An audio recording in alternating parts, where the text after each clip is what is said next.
সন্তান হারিয়ে কাঁদে আর তার পাশে যদি কেউ হাসে, কি গো মা ভালো লাগবে? কি গো মা ভালো লাগবে? লাগবে না তো। তাও এক নয় দুই নয়, শত সন্তান হারিয়ে কাঁদছে আর তার পাশে কৃষ্ণ দাঁড়িয়ে দাঁড়িয়ে হাসছে। তখন গান্ধারী বলছে, হ্যারে কৃষ্ণ, আমি মা হয়ে আমি শত সন্তান হারিয়ে কাঁদছি আর তুই কিনা দাঁড়িয়ে দাঁড়িয়ে হাসছিস। বা কৃষ্ণ বা, তোরে বলি হারি। তাই মা যখন কৃষ্ণ হাসছে, কৃষ্ণের হাসি দেখে মা গান্ধারী প্রচন্ড রেগে গেলেন। আজ রেগে গিয়ে কৃষ্ণকে 5টা প্রশ্ন করেছিল। আজ প্রথম প্রশ্ন করলো, ওরে কৃষ্ণ, আমি কাঁদছি তুই হাসলি কেন বল। দ্বিতীয় প্রশ্ন করলো, আমার 100 পুত্র মারা গেল কেন বল। তৃতীয় প্রশ্ন করলো, কৃষ্ণ রে, ভীষ্ম, কর্ণ, দ্রোণাচার্য এরা তো ছিল সাধনায় আচার্য, তোরে নিজের কুটিল কর্মের জন্য তাদেরও ক্ষয় করলি। বা কৃষ্ণ বা, তোরে বলি হরি। চতুর্থ প্রশ্ন করলো, কৃষ্ণ রে, কি আর বলবো, তুই যাদের পক্ষে গেলি তাদের যে মা কুন্তি, সেই কুন্তির চরিত্র ভালো না। ওই কুন্তি কুমারী বেলায় সূর্যদেবকে উপাসনা করে কর্ণকে লাভ করেছিল। হরে কৃষ্ণ রে, আমি সতী ধর্ম রক্ষা করি আর আমারই কিনা পুত্র মরে গেল। হরে কৃষ্ণ, তুই যে পঞ্চ পাণ্ডবের পক্ষে গেলি, ওই পঞ্চ পাণ্ডবের কয়জন বাবা জানিস? শোন, ওই পঞ্চ পাণ্ডবের হলো 6 জনে বাবা। কি গো দাদু, তাই তো? পঞ্চ পাণ্ডবের 6 জন বাবা। তো এই পঞ্চ পাণ্ডবের 6 জন বাবা কে কে গো? যুধিষ্ঠিরের বাবা ধর্ম, ভীমের বাবা পবন, অর্জুনের বাবা ইন্দ্র, আর নকুল আর সহদেবের বাবা হলো অশ্বিনী কুমার দ্বয়, অর্থাৎ 2 জন। এই হলো 5 জনের 5 জন বাবা। আর এক হলো বাবা পাণ্ডু। এই পাণ্ডু পুত্র নামে তারা পঞ্চ পাণ্ডব পরিচিত ছিল। তাই বলতে গেলে ওই পঞ্চ পাণ্ডবের বাবাও হয় পাণ্ডু। তাই এই পঞ্চ পাণ্ডবের হলো 6 জনে বাবা। তাই গান্ধারী বলছে, বাহ কৃষ্ণ বাহ, তুই কিনা তাদের দাঁড়ি হয়ে থাকিস সর্বদা, তোর ধর্মের বলি হারি। আর পঞ্চম প্রশ্ন করল, শোন কৃষ্ণ, যে কথা বলার নয় আমি পিসি তুই ভাইপো, যে কথা বলা যায় না আমি সেই কথাও আজ বলবো। কতটা রেগে গেছে, যে কথা বলা যায় না, মুখে আনা যায় না, তবুও সেই কথা বলবে। আজ বলছে, শোন কৃষ্ণ, তোর পিতা মাতা ছিল কংসের বদ্ধ কারাগারে, তাহলে তোর জন্ম হলো কেমন করে? দে কৃষ্ণ, আমার প্রশ্নের উত্তর দে, উত্তর দে কৃষ্ণ। আজ এই কথা শুনেও কৃষ্ণ হাসছে। পিসিমা, হ্যাঁ রে, তুই কি নির্বোধ হয়ে গেলি? তুই নির্লজ্জ হয়ে গেলি? তোর জন্ম তুলে কথা বললাম, তবুও তুই হাসছিস। ওমা, বলুন তো, যদি এই কথা আমাদের মধ্যে কেউ বলতো, আমাদের জন্ম তুলে যদি কেউ বলতো, ছেড়ে দিতাম? কি গো দাদু, ছেড়ে দিতাম? দিতাম না তো। এনার নামে ভগবান। আমার ভগবান কত ক্ষমাময় দেখো, কত প্রেমময় দেখো, সবার অপরাধে ক্ষমা করে দেয়। আজ জন্ম তুলে কথা বলল, তবুও ভগবান হাসছে। তখন গান্ধারী আরো রেগে গেছে, শোন কৃষ্ণ, তুই যদি চাইতিস তবে তুই এই যুদ্ধ বন্ধ করতে পারতিস। কৃষ্ণ রে, তুই যদি চাইতিস আমি শত পুত্র হারা হতাম না। তাই শোন কৃষ্ণ, আমি তোকে অভিশাপ দিলাম, তোর যদু বংশ পাপে পরিপূর্ণ হবে, আর তোর দ্বারকা নগর ধ্বংস হবে হবে হবে। আমি যদি সতী নারী হয়ে থাকি, তোর দ্বারকাপুরী পাপে পরিপূর্ণ হবে, আর তোর ওই যদু বংশ ধ্বংস হবে। এই অভিশাপ দিয়ে গান্ধারী মা আমার আবার কাঁদছে। ওরে দুর্যোধন, ওরে দুঃশাসন, বলবো এখন আমায় কে মা বলে ডাকবে? আমি কাদের মুখ থেকে মা ডাক শুনবো? আই না বাবা, একটিবার মা বলে ডাক না। ওরে দুর্যোধন, এমনই ভাবে আজ পিসিমা কাঁদছে, আজ গান্ধারী মা আমার কাঁদছে। আর এদিকে কৃষ্ণ আমার কি করেছে গো? আজ গান্ধারী মাকে কাছে টেনে এনে আজ তার চোখের জল মুছিয়ে দিচ্ছে। পিসিমা, ও পিসিমা, তুমি কেঁদো না। পিসিমা, তুমি কেঁদো না। ও মা, দেখুন, যাকে অভিশাপ দিল, যার জন্ম তুলে কথা বলল, সেই ভগবান আজ পিসিমাকে কাছে টেনে এনে তার চোখের জল মুছিয়ে দিচ্ছে। এখানে ভগবান আমার জীবগণকে শিক্ষা দিল, আমাদের মতো জীবকে তিনি শিক্ষা দিচ্ছে। হে যে, যদি তোমাদের মধ্যে দ্বন্দ্ব বাঁধে, যদি একজন গরম হয়, অর্থাৎ একজনে যদি রেগে যায়, তোমরা অপরজন ঠান্ডা থেকো, তাহলেই তোমাদের দ্বন্দ্ব মীমাংসার পথে আসবে। আর যদি দুজনেই রেগে যায়, তাহলে কি হবে গো? ঝগড়া আরো বাড়বে না? তাই আজ গান্ধারী পিসিমা রেগে আছে, কিন্তু কৃষ্ণ আজ সেই পিসিমাকে ডেকে চোখের জল মুছিয়ে দিচ্ছে আর বলছে, পিসিমা, ও পিসিমা, তুমি তো আমায় এতক্ষণ প্রশ্ন করলে। ও পিসিমা, তুমি চিন্তা করো না, আমি তোমার সব প্রশ্নের উত্তর দেব। এই বলে আজ কৃষ্ণ বলছে, পিসিমা গো, আজ শোনো মাতা মরম কথা, আমি কেন হাসি বিশ্বপিতা। শোনো মাতা মরম কথা,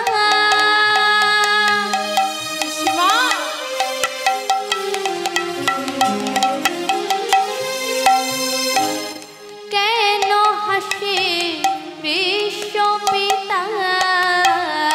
শোনো মাতা মরম কথা,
আর নিজ বলি নিজের এদের বলে ও পিসিমা, তুমি তো বলেছিলে ধর্মপক্ষের হবে জয়, যে পক্ষেতে কৃষ্ণ লয়। বলে ও পিসিমা, বলে শোনো শোনো, বলে তুমি ভুলিলে, বলে আমি ভুলি না। তুমি ভুলিলে আমি ভুলি না, তুমি ভুলিলে আমি ভুলি না, তুমি ভুলিলেও আমি ভুলি না। কর্মকাণ্ড দেখে হাসি, তুমি ভুলিলে আমি ভুলি না। ওই কর্মকাণ্ড দেখে হাসি, তুমি ভুলিলে আমি ভুলি না। তোমারে কর্মকাণ্ড দেখে হাসি, বলে তুমি ভুলিলে আমি ভুলি না। কর্মকাণ্ড দেখে হাসি, বলে সাক্ষী স্বরূপ কালো শশী, তাই গৌর হরি বল হরি বল। স্বরূপ কালো ওই শশী, কর্মকাণ্ড দেখে হাসি, সাক্ষী স্বরূপ কালো শশী, কর্মকাণ্ড দেখে হাসি, তুমি ভুলিলে আমি ভুলি না। বলে ও পিসিমা, তুমি তো বলেছিলে যথা ধর্ম তথা যায়, তথা জয় ধর্মের হবে আমি খাই। বলে ও পিসিমা, তুমি না বলেছিলে যথা ধর্ম তথা জয়, অধর্মের হবে ক্ষয়। বলে ও পিসিমা, সেই জ্ঞান আছে তোমার কোথায়? ও মা, হয়তো পিসিমা বলেছিল যথা ধর্ম তথা ক্ষয়, কিন্তু কাকে বলেছিল গো? যুদ্ধের আগের দিন যুধিষ্ঠির সকল গুরুজনের আশীর্বাদ নিচ্ছে, তোমা গান্ধারীর কাছেও গিয়েছিল। আজ গান্ধারীর কাছে গিয়ে ডাকছে, বড় মা, বড় মা। কে? আমি যুধিষ্ঠির। কেন এসেছিস? চলে যা।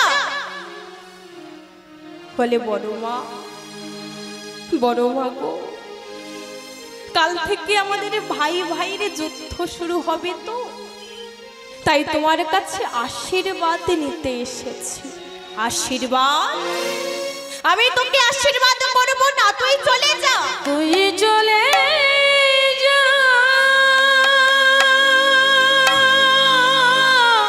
তোরা হলি আমাদের পরম শত্রু। চলে দূর হয়ে যা।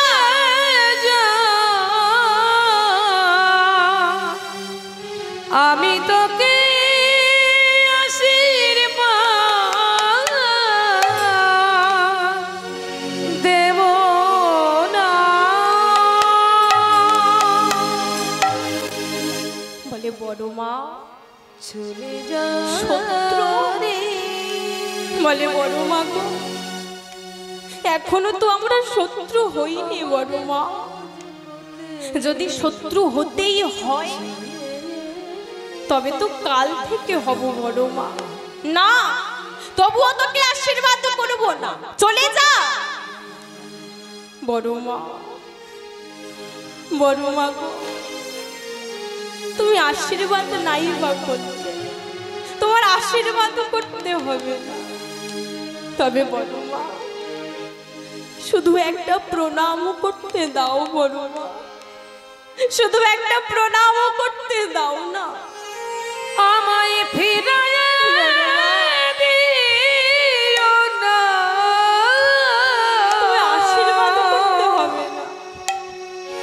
আমায় একটিবার প্রণাম করিতে দাও মা, নানা ফিরাইয়ে দিও না মাগো, একবার তোমার চরণে প্রণাম প্রণাম করিতে বড়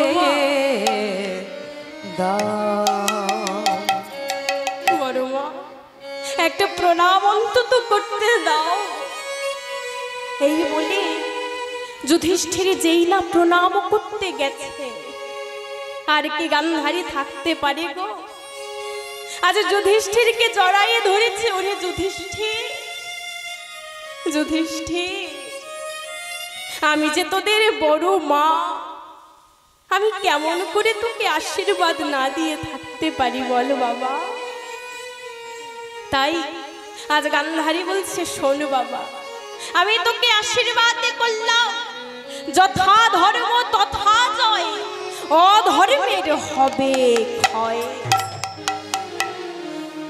ওমা, আজ যুধিষ্ঠির বড় মার কাছ থেকে আশীর্বাদ নিয়ে প্রণাম করে আজ গৃহের বাহিরে যাচ্ছে। এমন সময় দুর্যোধন প্রবেশ করছে। এখন রাজা মানুষ তো কেমন ভাবে আসছে গো? রাজা মানুষ, আরে যেই না যাচ্ছে একেবারে দুজনের মুখোমুখি হয়েছে। এখন যুধিষ্ঠির চলে গেছে আর দুর্যোধন মায়ের গৃহে প্রবেশ করেছে। মা, ও মা। কে? আমি দুর্যোধন। ও আই, বস না, আগে বলো ওই যুধিষ্ঠির এসেছিল কেন? ও যুধিষ্ঠির, খোকা রে, কাল থেকে তোদের ভাই ভাইয়ের যুদ্ধ শুরু হবে তো, তাই যুধিষ্ঠির এসেছিল আশীর্বাদ নিতে।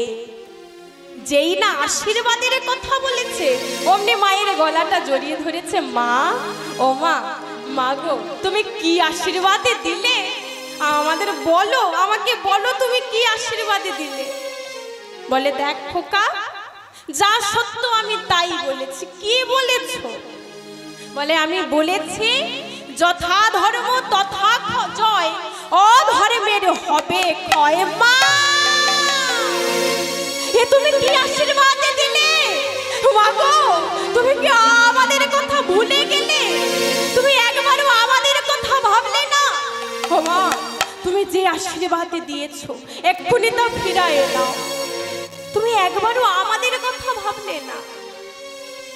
আচ্ছা মা, আপনারাই বলুন, ছেলে চোর হোক, পকেট মার হোক, ডাকাত হোক, যতই খারাপ হোক, কোনোদিন কোনো মা বলবে যে খোকা তুই মরে যা? কি গো, আপনারা তো মা, আপনারা কেউ বলবেন? কেউ বলবেন না তো। ঠিক তেমনি আজ গান্ধারী বলছে, দেখ আমি যা একবার বলে ফেলেছি তার ফিরাইয়ে নিতে পারবো না। তবে শোন, কাল সকালবেলা আমি আমার এই নয়নের বন্ধন খুলবো, আর নয়নের বন্ধন খুলে আমি তোদের শত ভাইকে নয়ন ভরে দর্শন করব। ওরে দুর্যোধন,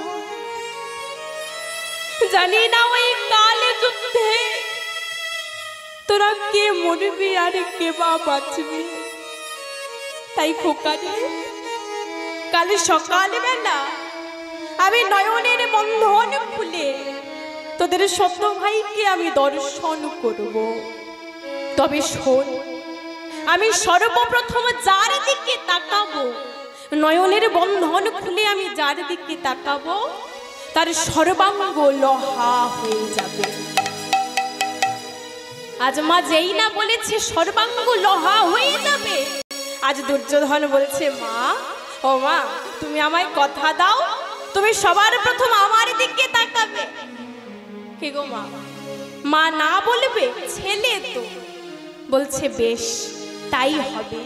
তবে শোন, কাল সকালবেলা যখন আসবি তুই বিবস্ত্র হয়ে আসবি, অর্থাৎ উলঙ্গ হয়ে আসবি, তোর অঙ্গে যেন কোনো বসন না থাকে। এই কথা বলে আজ দুর্যোধন মা চলে গেল। এদিকে মা পরদিন সকালবেলা দুর্যোধনে নেচে নেচে চলেছে, আর আড়ালে কৃষ্ণ দাঁড়িয়ে আছে। তা মা, কথাটা হয়েছিল মার ছেলের মধ্যে, এই কথা কৃষ্ণ জানতে পারলো কেমন করে গো? কি গো মা, কেমন করে জানলো গো? তিনি আজ আড়ালে দাঁড়িয়ে আছে, দুর্যোধন যাচ্ছে, কি করে জানতে পারলো? কারণ তিনি হলো অন্তর্যামী, তার অজানা কিছু নয়। ঠিক তেমনি আজ এখানে বসে আপনারা কে আন কথা বলছেন, কে কু কথা বলছেন, আমার চোখে হয়তো ফাঁকি দেওয়া যাবে, কিন্তু তার চোখে ফাঁকি দেওয়া যাবে না। তিনি সব দেখছে, তার হিসাব একদিন মা হবে। তা মা, আজ দুর্যোধনে নিচে নিচে চলেছে, মা বলেছে সর্বাঙ্গ লহা হয়ে যাবে, আজ উলঙ্গ হয়ে নেচে নেচে চলেছে।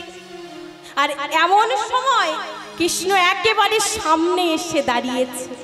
বিয়াই, ছি ছি ছি ছি ছি ছি ছি ছি ছি ছি ছি ছি, একজন রাজা হয়ে এমন উলঙ্গ হয়ে কোথায় যাচ্ছে?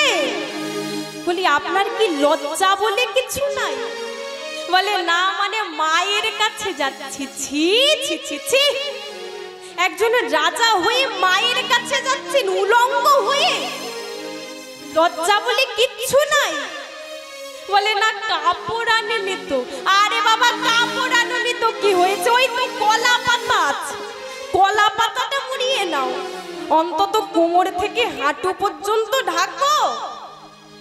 ও মা, এই কথা শুনে আজ কলা পাতা মুড়িয়ে আজ মায়ের গৃহে চলে গেল।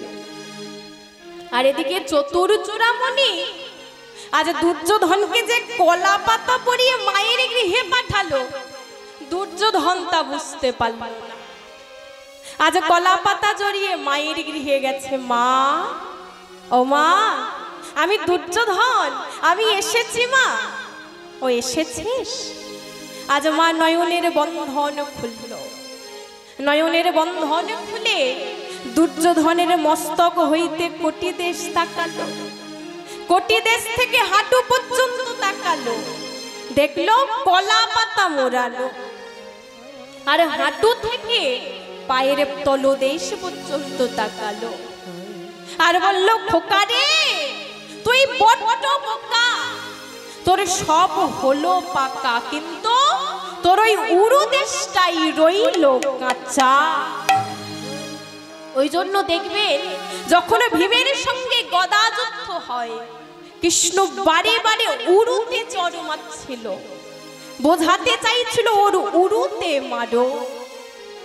তাই সেই কথা আজ কৃষ্ণ পিসিমাকে বলছে, পিসিমা, তুমি তো বলেছিলে যে ধর্মপক্ষের হবে জয়, যে পক্ষেতে কৃষ্ণ লয়। বলো বলো, সেই জ্ঞান আছে তোমার কোথায়? তাই বলছে, পিসিমা গো, জীব যখন মায়ার ঘরে পড়ে অহংকার জনিত কর্ম করে যখন জীব কাঁদে, বলে পিসিমা গো, তখন আমি কি করি জানো? বলে, তখন আমি হাসি পিসে, তখন আমি হাসি পিসে, তখন আমি হাসি পিসে, তখন আমি হাসি পিসে, জীবে যখন কাঁদে পিসে, তখন আমি হাসি পিসে, জীবে যখন কাঁদে পিসে, তখন আমি হাসি পিসে, জীবে যখন কাঁদে পিসে, তখন আমি হাসি পিসে, ওই জীবে যখন কাঁদে পিসে, তখন আমি হাসি পিসে। ও মায়েরা, কর্ম দোষ বোঝেন তো? কি গো দাদু, কর্ম দোষ বোঝেন? ধরুন একটা চোর, চোরের কাজ কি গো? চুরি করা। তো ধরুন চোর চুরি করতে গেছে একটা বাড়িতে, কিন্তু চোরের ভাগ্য এত ভালো, সেই চোর ধরা পড়ে গেল। এবার চোরকে ধরতে পারলে কি করব গো? ছেড়ে দেব আমরা? কি গো মা, ছেড়ে দেবে? ছেড়ে দেব না তো, একেবারে গণদ গোলাই। তা মা, চোরে কি এমন মারলো, দেখা গেল সেই চোর প্রাণে মারা গেল। তা মা, চোর হলে কি হবে? তার তো একটা পরিবার আছে, মা আছে, বাবা আছে, সন্তান আছে, স্ত্রী আছে। কি গো, তারা কাঁদবে না? তাদের বাড়ির একজন মারা গেল, কাঁদবে না? তা কেমন ভাবে কাঁদে গো মামা, কেমন ভাবে কাঁদে? আমরাও কাঁদি। আমাদের যখন কেউ মারা যায়, আমরাও ঠিক কেমন ভাবে কাঁদি। আর কেমন ভাবে? ও ঠাকুর, তুমি কি করলে? ঠাকুর, তুমি কি করলে? কে গো মা, কাঁদি না আমরা এমন ভাবে? কার নামে দোষ দিলাম? আমরা ঠাকুরের নামে দোষ দিলাম। ভগবান বলে, হাই রে, যার কর্ম দোষে যে যাই মরে। বলে পিসিমা গো, যখন জীব আমার দোষ দিয়ে কাঁদে, বলে তখন আমি হাসি পিসি, তখন আমি হাসি পিসি, তখন আমি হাসি পিসি, তখন আমি হাসি পিসে। জীবে যখন কাঁদে পিসি, তখন আমি হাসি পিসি। ওই জীবী যখন কাঁদে পিসি, তখন আমি হাসি পিসি। আপনে আপনে কর্ম দোষে, তখন আমি হাসি পিসি। আপন আপন কর্ম দোষে, তখন আমি হাসি পিসে। বলে, ও পিসিমা, আমি আবার কখন হাসি জানো? যখন দুই ভাই ভাই জমি ভাগাভাগি হয়। কে গো মা, হয় না? দুই ভাই ভাই জমি ভাগাভাগি হয়, এই ভাগ আমার, ওই ভাগ তোর। আর এমন ভাগাভাগি করে তাদের মারামারিও হয়, মরেও যায়। ভগবান বলে, হাই রে, তার জায়গা কে ভাগ করে? ও মায়েরা, আমরা যখন এই ধরাধামে এসেছিলাম, আমরা কি কেউ কিছু নিয়ে এসেছি? আমরা যে বাড়ি বানিয়েছি, গাড়ি, সেটা কি আমরা নিয়ে এসেছিলাম? আমরা যখন এসেছি, আমরা নিয়ে এসেছি যে যার ভাগ্য। আর যখন আমরা চলে যাব, নিয়ে যাব যে যারই কর্ম। যতই আমার আমার করি, ছেলে আমার, মেয়ে আমার, স্বামী আমার, সংসার আমার, যতই আমার আমার করি, বলে কেউ তো তোমার আপন নয় গো। বলে কেউ তো তোমার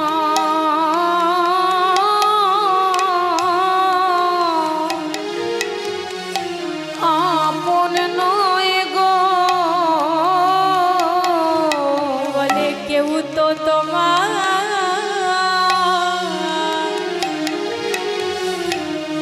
আপন নয় গো। বলে কেউ তো তোমার আপন নয় গো। তুমি যতই আপনে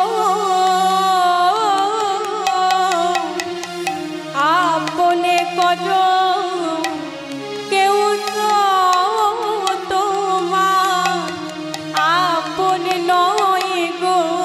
তুমি যত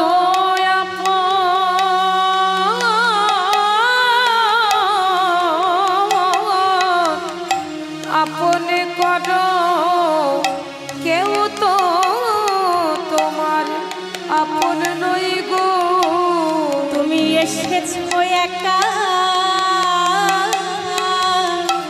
আরে যাবে একা। বলে কেউ তো তোমার আপন নয় গো। তুমি এসেছো একা, যাবে একা। কেউ তো তোমার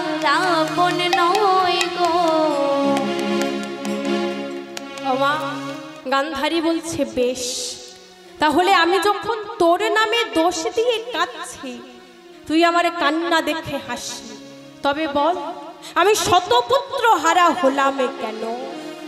বলে পিসিমা তবে শোনো, তুমি শতপুত্র হারা হলে কেন? বলে ও পিসিমা, শত জনম পূর্বে তুমি ছিলে ব্রাহ্মণ নন্দিনী, আরে তুমি যখন বিবাহযোগ্য হলে তোমার পিতা তোমার বিবাহ দিল, আর তুমি স্বামীর সঙ্গে স্বামীর গৃহে গিয়ে যখন শয়ন করিলে, চালের উপরে দেখতে পেলে একটা মাকড়সা ধীরে ধীরে চলেছে। ও পিসিমা, তখন তুমি তোমার স্বামীকে বলেছিলে, স্বামী গো ওই মাকড়সাটা আমায় এনে দাও। ও পিসিমা, তোমার স্বামী তোমার মন রাখতে গিয়ে সেই মাকড়সাটা পেরে তোমার হাতে দিল, আর তুমি কি করেছিলে জানো? আস্তে করে সেই মাকড়সার পেটটা তুমি চিরে দিলে, থরথর করে মাকড়সার শতপুত্র মাটিতে পড়ে গেল, আর তুমি পিসিমা পায়ের বৃদ্ধাঙ্গুলি দিয়ে টিপে টিপে সেই শত বাচ্চা সবে মেরে দিলে। আর এই না দেখে মাকড়সার চোখে নামলো জল। মাকড়সা হলেও কি হবে, মা তো। আজ মায়ের সামনে শত সন্তানকে টিপে টিপে মেরে দিল। আজ মাকড়সা কেঁদে কেঁদে বলছে, হে ব্রাহ্মণ নন্দিনী, হে ব্রাহ্মণ নন্দিনী, আমি তো তোমার কোনো ক্ষতি করিনি, তাহলে তুমি আমার এত বড় ক্ষতি কেন করলে? বলো, তুমি আমার শত সন্তানকে কেন মারলে? তাই মাকড়সা রেগে গিয়ে অভিশাপ দিল, শোনো ব্রাহ্মণ নন্দিনী, আমারই মতো একদিন তুমি অমন শতপুত্র হারা হবে হবে হবে। তাই বলছে পিসিমা, তোমার পরম দোষে তুমি তোমার শতপুত্র হারিয়েছ বেশ, তবে বল ভীষ্ম কর্ণ কেন মরল? বলে পিসিমা, কেউ মরেছে অভিশাপে, আর কেউ মরেছে নিজের কর্ম দোষে। কর্ণ সে সুতপুত্র হয়ে গুরুদেবকে বলেছিল আমি ব্রাহ্মণ পুত্র। যখন গুরুদেবে জানতে পারল যে কর্ণ হলো সুতপুত্র, কর্ণকে বলল, কর্ণ তুমি একজন সুতপুত্র হয়ে তুমি গুরুদেবকে মিথ্যা বললে, তুমি একজন গুরুদ্রোহী দুরাচারী, তাই আমি তোমায় অভিশাপ দিলাম, বিপদের সময় তুমি তোমার বিদ্যা বুদ্ধি সব লোপ পাবে। তাই হলো মা, যখন যুদ্ধ হয় ওই কর্ণের রথের চাকা মদিনা গ্রাস করেছিল, আরে যেই না চাকা তুলতে গেল অমনি অর্জুন মান মারল, আরে কর্ণ মারা গেল। বলে পিসিমা, বলো এতে আমার কি দোষ? বেশ, তবে ভীষ্ম মরল কেন? ওমা, কাশী রাজার 3টে মেয়ে ছিল, আর ওই 3টে মেয়েকে ভীষ্মদেব হরণ করেছিল। তা ওই কাশী রাজার 3 মেয়ের মধ্যে এক মেয়ের নাম ছিল অম্বা, আর এই অম্বাকে ভালোবাসত শল্য রাজা। তো যখন তাদেরকে হরণ করলো, ভীষ্মদেবের আর এক মা সত্যবতী বলেছিল, ভীষ্ম অম্বা হলো একজনের বাগদত্তা, তুমি ওকে ফিরিয়ে দিয়ে এসো। তা ভীষ্মদেব নিয়ে গিয়েছিল অম্বাকে, কিন্তু শল্য রাজা বলল, না, যে হাত ভীষ্ম ধরেছে সেই হাতই আমি ধরবো না, সেই নারীকে আমি চাই না। তখন অম্বা ভীষ্মদেবকে বলেছিল, তাহলে তুমি আমায় বিবাহ করো। বলে, না, আমি তো বিবাহ করতে পারবো না, আমি তো প্রতিজ্ঞাবদ্ধ। তখন অম্বা বলেছিল, শোনো, তুমি একজন নারীকে হরণ করে যখন তাকে সম্মান দিলে না, আমি বললাম আমার কারণে একদিন না একদিন তোমার মৃত্যু হবে। এই বলে অম্বা গঙ্গার জলে দেহ ত্যাগ করল। আবার এই অম্বা পরের পুনর্জন্ম নিল দ্রুপদ রাজার অর্থাৎ দ্রৌপদীর ভগ্নী শ্রীখণ্ডী রূপে। তা যুদ্ধের আগের দিন আজ কৌরব আর পাণ্ডব দুই পক্ষ আজ ভীষ্মদেবকে বলছে, দাদু তুমি কাদের পক্ষে থাকবে? ভীষ্মদেব বলছে, দেখ বাবা, নুন যাদের খাই গুণ তো তাদেরই গাইতে হবে। আমি যেহেতু কৌরবদের নুন খাই, তাই তো আমাকে কৌরবদের পক্ষেই থাকতে হবে। তাই আমি কৌরব পক্ষেই থাকব। আর পাণ্ডব পক্ষে ওদেরকে বলেছিল যে দেখ যুধিষ্ঠির, তোদেরই জয় হবে। বলে, দাদু তুমি আছো ওদের পক্ষে, আর আমাদের জয় কেমন করে হবে? বলে, শোন, আমি ওই যুদ্ধ ক্ষেত্রে যদি নারী বদন দর্শন করি, তখনই আমি সঙ্গে সঙ্গে অস্ত্র ফেলে দেব। তো এই কথা তারা শুনেছিল। আর যখন যুদ্ধ হচ্ছে, অর্জুন চাতুরি করে ওই শ্রীখণ্ডীকে নিয়ে এসেছিল। আরে যেই না ভীষ্ম নারী বদন দর্শন করলো, সঙ্গে সঙ্গে অস্ত্র ফেলে দিল। আর অর্জুন বানের পর বান মেরে ভীষ্মদেবের সরসজ্জা করে দিল। বলে, পিসিমা বলো, এতে আমার কি দোষ? তুমি আমার দোষ কোথায় দেখবে বলো পিসিমা? আমার তো কোনো দোষ নাই। বেশ, তাহলে তুই পঞ্চ পাণ্ডবের পক্ষে না গিয়ে, পঞ্চ পাণ্ডবের আমার ছেলেদের পক্ষে না গিয়ে তুই পাণ্ডব পক্ষে কেন গেলি? বলে, পিসিমা তোমার ছেলেদের মধ্যে একটা ছেলেও আমায় স্মরণ করেনি। যদি তোমার ছেলেদের মধ্যে একটা ছেলে আমায় স্মরণ করত, তাহলে তারা নিশ্চয়ই না নিশ্চয়ই প্রাণে বেঁচে যেত। বেশ, তাহলে আমার পঞ্চম প্রশ্ন, তোর পিতা মাতা ছিল কংসের কারাগারে, তুই হলি কেমন করে? বলে, পিসিমা আমি তো আমার মায়ের গর্ভে জন্মগ্রহণ করিনি। বলে, পিসিমা গো, আমি তো ওই কারাগারে আবির্ভূত হয়েছিলাম শঙ্খ চক্র গদা পদ্মধারী নারায়ণ রূপে। আবির্ভূত হয়ে আমি পিতাকে বলেছিলাম, পিতা পিতা তুমি আমাকে ওই নন্দালয়ে রেখে এসো। আর ওই নন্দ রাজার স্ত্রী যে সদ্যজাত কন্যা সন্তানের জন্ম দিয়েছে, তুমি তাকে এই কারাগারে নিয়ে এসো। বলে, পিসিমা গো, এত বলি হই আমি নিরঞ্জন, ওই সুতিকা ঘরেই আমি করিলাম স্বয়ং। করিলাম স্বয়ং। বলো পিসিমা, এতে আমার কি দোষ? আমি তো আবির্ভূত হয়েছিলাম। তাহলে মা কারাগারেই থাকুক আর যেখানেই থাকুক, আমি তো আবির্ভূত হয়েছি। বেশ, কিন্তু তবুও বলবো তুই বিপদ ভঞ্জন মধুসূদন না। বলে, পিসিমা আমি বিপদ ভঞ্জন মধুসূদনকে না, তোমায় এক্ষুনি প্রমাণ দেখাচ্ছি। এই বলে আজ ঘন্টাটা উঁচু করে ধরেছে। বলে, ও পিসিমা তুমি কি দেখলে? বলে, তিনটে পাখি উড়ে গেল। বলে, পিসিমা গো, ওই তিনটে পাখির যে মা সেই যুদ্ধের আগের দিন আমায় স্মরণ করেছিল, তাই তো সে এখনো জীবিত আছে। ঠিক ঠিক তেমনি তোমার ছেলেরাও যদি আমায় স্মরণ করত, তারা ঠিক প্রাণে বেঁচে যেত। তাই মা, সেই গৌর, সেই কৃষ্ণ আজ কলিযুগে গৌর হয়ে কাঁদছে। কেন গো?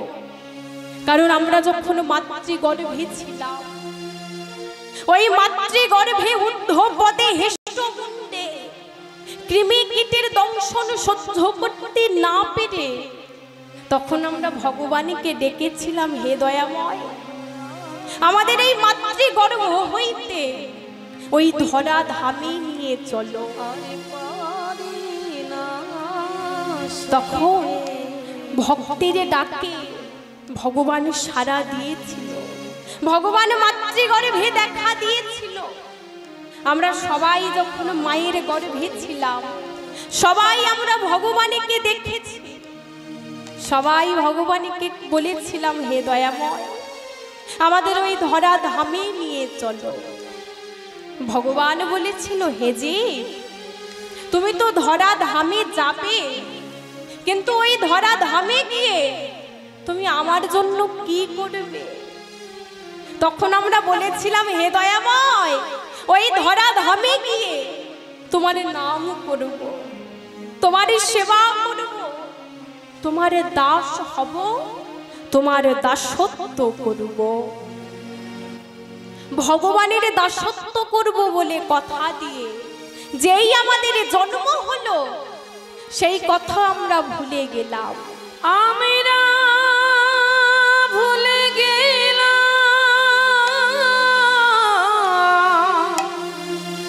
আমরা মায়ার বশে সব ভুলে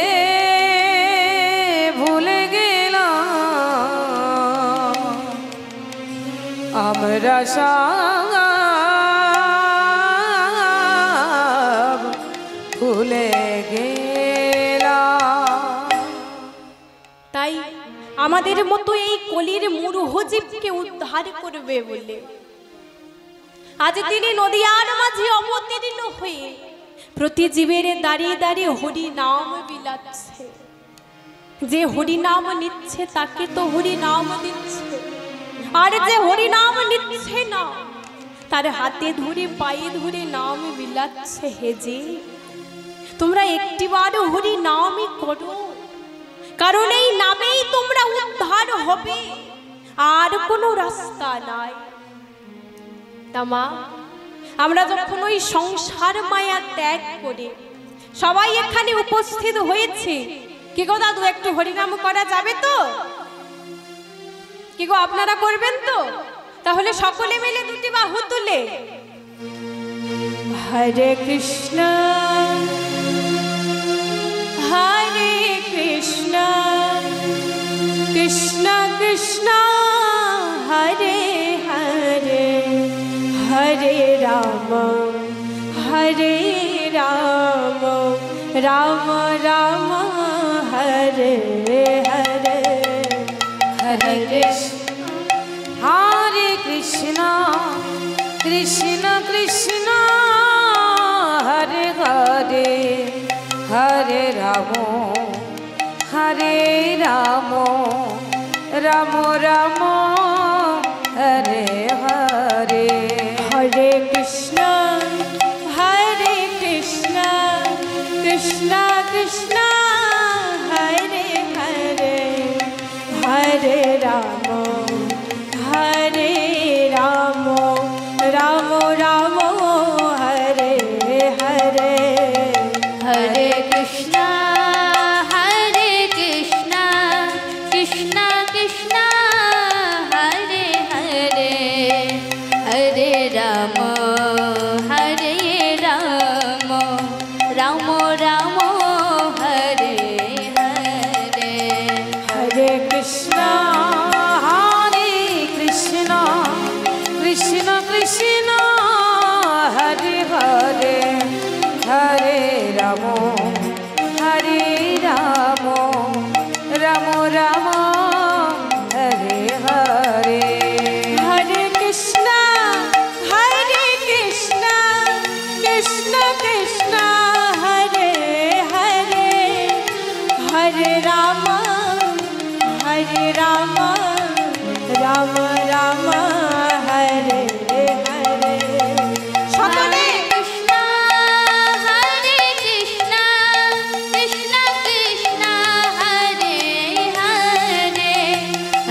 हरे राम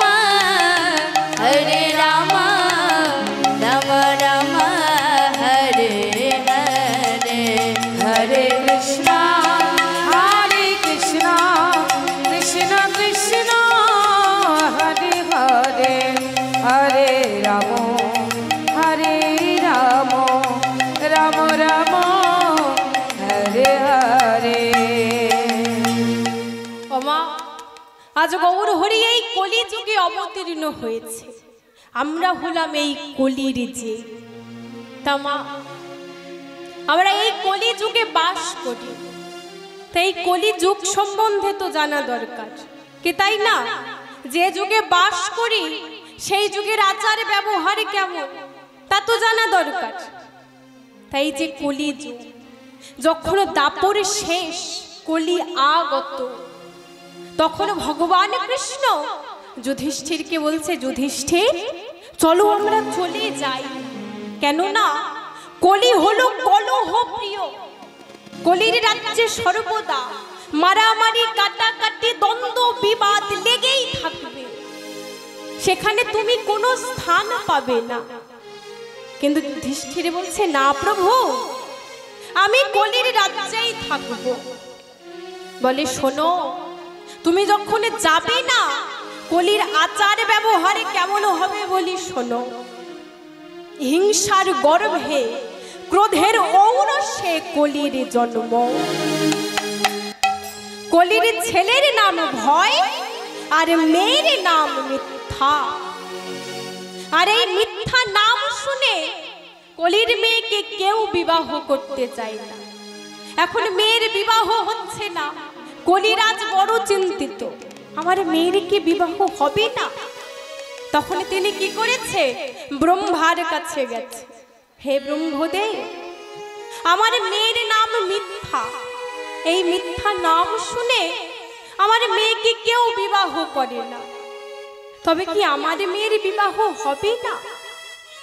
বলে, ও কলি, তোমার একটা ছেলে আছে না? বলে, হ্যাঁ, আমার তো একটা ছেলে আছে যার নাম ভয়। বলে, অত চিন্তা কিসে, তোমার ছেলের সঙ্গে তুমি তোমার মেয়ের বিবাহ দাও, দিলেই তো হয়ে যায়। এই কথা শুনে আজ কলি কি করলো, নিজের ছেলের সঙ্গে নিজের মেয়ের বিবাহ দিল। তাই কৃষ্ণ বলছে, বলো যুধিষ্ঠির, তুমি এখানে থাকবে? না প্রভু, আমি তবুও কলির রাজ্যে থাকবো। শোনো, তুমি যখন যাবে না বলছো, তবে তোমায় একটা ঘটনা বলি শোনো। এক বণিক আর এক ব্রাহ্মণ, তারা ছিল বন্ধু, প্রিয় বন্ধু ছিল। এই ব্রাহ্মণের স্ত্রী নাই, ছোট্ট একটি ছেলে আছে যার নাম হরিদাস। তো এই ব্রাহ্মণের মনে আশা জেগেছে, সে বৃন্দাবনে যাবে। তা চিন্তা করছে, আমি তো বৃন্দাবনে যাব, এই ঘর আমার ভাঙা। ওই ব্রাহ্মণের একটা ছোট্ট বাক্স ছিল, চিন্তা করছে, এই বাক্স আমি কোথায় রেখে যাব? এই কুঁড়ে ঘর আমার ভাঙা ঘর, কোথায় রাখবো এই বাক্স? এমনই ভাবে চিন্তা করতে করতে এখনো বন্ধুর কথা মনে পড়ে গেছে। আরে যেই বন্ধুর কথা মনে পড়েছে, আজ বাক্সখানা মাথায় নিয়েছে। আজ বাক্সখানা মাথায় নিয়ে আজ বন্ধুর বাড়ি চলেছে। আজ বন্ধুর বাড়ির দুয়ারে এসে ডাকছে, বন্ধু, ও বন্ধু, বন্ধু, বলে তুমি বাড়িতে আছো? ও বন্ধু। এমনই ভাবে বাক্সখানা মাথায় নিয়ে ডাকছে আর বলছে, ওগো শোনো বন্ধু,